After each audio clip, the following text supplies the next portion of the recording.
Okay, so seeing though our show is here pretty much only because of these guys. Adidas and 510 pretty much are our main sponsor for the show at Fort William, so it makes sense to come and see what shoes they've got. I've actually got the 510s on at the minute, a little bit different. I've been riding in these today and they actually feel super nice. Their new range of shoes are looking really good at the minute. I think these are what Danny's riding at the minute. The latest Sleuth models, I believe. But yeah, they are pretty much the latest shoes that the guys are running at the minute, and they are really nice. Come in a bunch of different colours to suit your tastes, and yeah, looking really nice. I'm actually quite a big fan of the gum sole. I quite like to try a pair of these myself. Bit of like an old school feel. I think that'll be pretty sweet. I'm gonna tell you what though, are these downhill shoes? They're a hike and bike shoe. Hike and bike. Yeah, they give you better grip when you're walking. Yep. But they still retain the dotted sole to get really good traction on the pedals. Yeah. The low cut version is like super breathable. The idea is that they dry. They aren't going to keep your feet dry, but they dry really quickly. Yeah, smart move. And then the high top version, D3O, ankle protection. Oh, nice. Just give you a bit more support. Yeah, they actually look really nice. I love like high top shoes, and they're super lightweight as well, aren't they? Yeah. Yeah. I've not. What are these called? They're the Trail Cross. Trail Cross. Oh. Brand new model. They're a revamp of the Adidas Trail Cross. Got you. And they will be available as of January 20. Nice. So the Trail Cross as they are there will be available from January. The next one down, which is the Sleuth DLX TU. Yep. They will be available from January. Sleuth DLX, as you said, are already available. Yep. And then the Sleuth at the end, they are available, but not in those colourways. Okay, cool. No, they're looking awesome. I was going to say I've not seen any of these before, so they're really looking really sweet. As I said, a lot of them are actually next seasons. Yeah. So. Cool. Keep an eye out, guys. Oh, now here's a cool bike. So this is the Deviate bike. This is actually what's been mentioned on the Hook It podcast with the EWS or Bust. These are some super nice bikes. They've got their pinion gearbox, I believe, their high pivot with idler, and supposedly because all the weight is centered, you know, in the middle, the rear suspension supposedly works super well on these. And yeah, I think they're awesome bikes. I love looking at technology like this, trying to push bikes forwards, make them better. Never a bad thing. Tires are awesome too. Good tires, yeah. Trying to get. Great tires. What tires are they? MSC gripper tires. Come and buy some. Okay guys, so as you know, I've been testing out some linkage forks from Motion recently. A lot of you have been asking about the Trust forks. Well, here we are. We have found some Trust forks in the wild. I've actually never seen any in person, certainly none that are on a bike.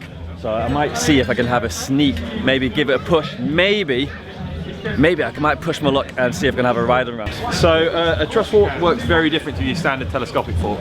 A normal fork has a 1-to-1 ratio as you go through the travel, but they're quite limited in how you can actually tune them and what you can actually do. But with a truss fork, the axle path actually moves in a J shape, so it moves back first and then it moves up. But what that gives you the option, when you're riding into things, the fork actually moves backwards slightly and then up. So when you ride into an object, it doesn't slow you down as much. Sure. So when it's a natural direction and impact. Exactly. With a normal fork as well, you need the damper itself needs to be able to hold you up. It needs to, like if you're trying to get support from the fork, that's all done through the damper. But with this, the linkage can do all of that, like the back of your bike. So a single pivot bike generally relies on the damper a lot, but on a linkage bike, you can tune the damper to give you the right support. So when you're actually over the bike and pedaling, they're quite stiff and like pushing straight down. They move a bit, but not a lot. But then, if you have a little look at the bike that we've got set up over here, when you're riding forward, you can literally, with your thumbs, just push forward. Thank you very much. And you can see them activate. Yeah, man. So a standard fork, like a Pike or a 34 that's been bedded in, takes around about 30 pounds of force to activate. These take 2 pounds of force.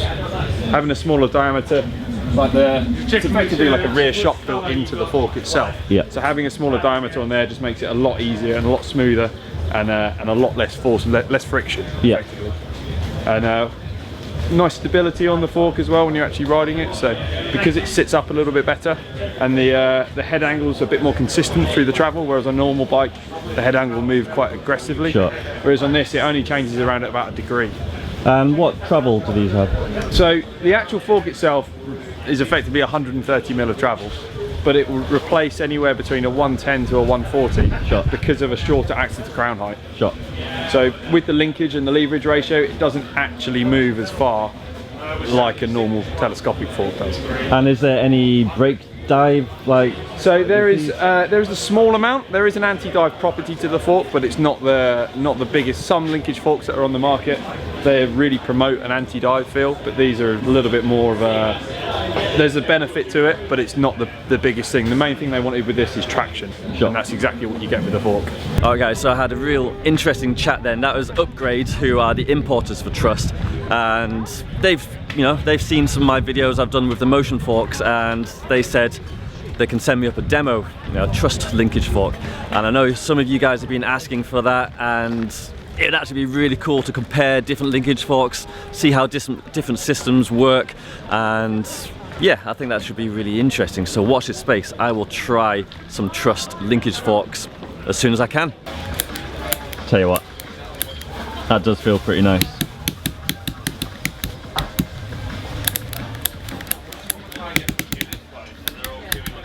Supposedly you have got a nice new enduro tire out. Yeah, exactly. So this tire is so first they are made in France. We manufacture our tires in France. Cool. So we are now launching our enduro range with the Griffus. Yep. So we have two models, 2.5, which would be better for front, and 2.4, which would be better for rear. But you can also choose to get to 2.4 or 2.5, okay, of course. Cool. But the difference in them. So if you take the 2.5, you will have a better braking line because the nuts are making one straight line, right? Oh yeah, got you. And we also reduced the the thickness of the knob. Yep. By taking off some material, some rubber. Does that make it a bit flexible? Or? Yeah, more flexible and to win some weight. Okay, to cool. earn some weight. Oh, okay. And then the 2.4. 2.4, so it's this one. So it's better for rolling. So yep. it has a better rolling performance. So better for the rear, you think, with the 2.4? Yeah, exactly. Yeah. Cool, cool. And we have them tan wall also, which is really good. Oh, I do like the tan walls, you know. Yeah. And what is the sidewall? They like downhill turf, a bit lighter? No, so it's 60 PI. So you can yeah, it's better for like enduro, better than downhill actually. Okay, so yeah, because the constructions makes it. We made it a little light. And what is the weight on these? 980 grams. Okay, yeah, so kind of enduro weight ballpark. Yeah, exactly. Cool. Yeah, they look really nice. And what is the tire compound you've got with these? So yeah, the compound. So it's triple compound. So there is a the casing compound. Yep. And then we have the side compound for the so like the dual nuts. compounds, yeah. And but triple because then we have a special one also for the rolling tread. Nice. So it's three compounds. Cool. Yeah. Nice. Thank you very much. You're welcome. Right guys, so transition. I think have probably the best looking downhill bike out, and this one's a pretty damn tricked out one, DVO suspension, but what's going on here? That looks like it's got some kind of icing cake on the chain. It's like a weird powder. I don't think these guys have been partying too hard, but I do need to find out what is going on with this powder. Yeah, this is a CeramicSpeed UFO coated chain. Basically their top performance race chain to reduce friction and to save the rider 2 to 5 watts. So it's basically they take a Shimano or KMC chain, they run it through their special machine to break the chain in, then they put their special mixture of a wax and friction reducer, put this white Teflon coating on top, and that basically means, what it is? Like yeah, Teflon. That's to protect the actual lubrication underneath, so that will come off over time. So you get about 600 kilometers out of that chain. Retail cost is £125, but it said it's 2 to 5 watt saving. So okay, cool. In downhill race, that makes all the difference. Yeah, for sure. In tenths of seconds. Like with the powder coating, you say that does come off over yes. time. So how long do you say that's last? It's 600k. over 600k. So the actual white coating It'll just work off over that time, yeah. Okay, but that's not the important bit. That's just a Teflon coating to sort of protect the lubrication on the chain. Yeah, but come on, it's like it looks tricky. It looks weird, doesn't it? Yeah. That's kind of that's what drew me in. I was like, what on earth is going on here? It looks like a party at Pablo Escobar's house.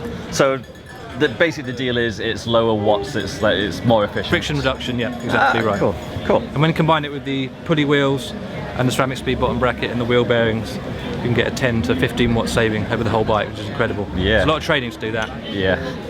Cool. Thank you very much. You. Tell you what, guys, as far as pedals go, I think Birdtech probably have the crown for some of the prettiest pedals out there at the minute. These things are gorgeous. Okay, back in the venue and it is wet. I rode my bike here just like probably half a mile and my thighs are soaking wet already, which is really annoying. But I'm not going to let that stop me. I've actually come here. This is the Atherton stand. This is one of the coolest new brands that I think are out there. We've got the 3D printed titanium lugs, carbon fiber tubes. I love the new technology, so I'm going to take a closer look, see if we can get past all these people and actually see the bikes. Sorry? Big bag of powder. Everything done as a one-off, so you don't want any. You've got no standard sizings, so everything's done custom geometry, custom edge. Yeah. So you get your bike. Tell you what, guys, I absolutely love this downhill bike. I reckon this is probably the nicest downhill bike out on the circuit at the minute. I just love the straight tubes. I'm Ed from Atherton Bikes, and yeah, we've been developing, in particular, the downhill bike, obviously, for this weekend. We've done a few tweaks since the first round. Only small tweaks, really. But yeah, the benefit of several benefits to this construction method. For a customer, it means we can offer perfect fit. And it's incredibly robust because it's right materials in the right places. But for the team as well, like literally, I think it was last Wednesday, like a week last Wednesday, that they said they wanted this small change done to a rear end, and by this Thursday we had it done and fitted to the bike. Yeah, so that was a whole new rear end and all sorts. So that's crazy. Yeah, that's got to be a huge advantage over the other teams. Yeah, hopefully. I mean, one thing is, and it's you got to get used to that change. So ideally, it's. But I guess the G and Rachel and so on, they're so at the top. They'll know what the changes will make. So. But yeah, and it's always testing. Sometimes those changes aren't right, and but you always learn, and that's the whole point of this process, really. Yeah, that's a good point. And is there any specific changes you've done for Fort William in particular? No, well, in general, I think a lot of people say, "Oh, do you design a bike for a track?" But in general, like I said, it's about riders getting used to the bike, almost more so. So on paper, maybe it's better to have a different bike for a different track, but that rider's used to a bike. So yeah, in general, you want to try and get a good base setting, maybe do slight tweaks, but nothing major. Fair enough. Cool. Yeah. And so basically, this bike's made by, is that right, 3D printed lugs? Yeah. With carbon fiber tubes joining them. Yeah, that's correct. Yeah, so they're bonded together. There's one, but it's basically a double lap joint, so it's bonded inside and out. Yeah. So it's part of what makes it so strong. And you've got a unique suspension layout as well, haven't you? Yeah. So again, that allows us a huge amount of flexibility with experimenting. So we've got goals behind. We've been invaded. Pesky goals. Yeah. So yeah, basically 4-bar with an extra pivot in here. Is that right? Yeah. Or you could say like a DW with an extra back there. Yeah. Okay, either way. Yeah. Yeah, that's cool. But nice. I think it's great. I'm not sure what these Einhorst Sunday comments are about. Yeah, well, it kind of looks a little bit, if you ignore that pivot there, I suppose. I guess maybe it's just because it's got the straight tubes. Yeah, I don't and it looks quite neat, I suppose, the small rocker. Yeah, maybe. Yeah. Cool, well, thank you very much. Cheers. Leave us to get invaded by the gulls. Should have come and walked around the pits yesterday when they didn't have all their waterproofing up. Could get a way better view now. Got Lloyd Bruni's bike in there in a minute. Try and get a closer look. We can focus on it. Yeah, definitely can't see that as well as good yesterday. That's a shame. Maybe get a view here.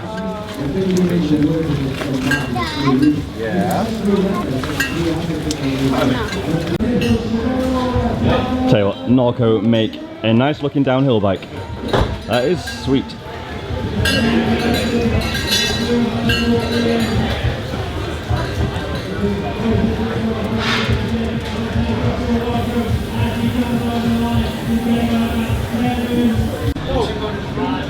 The new GT DH bikes, looking nice.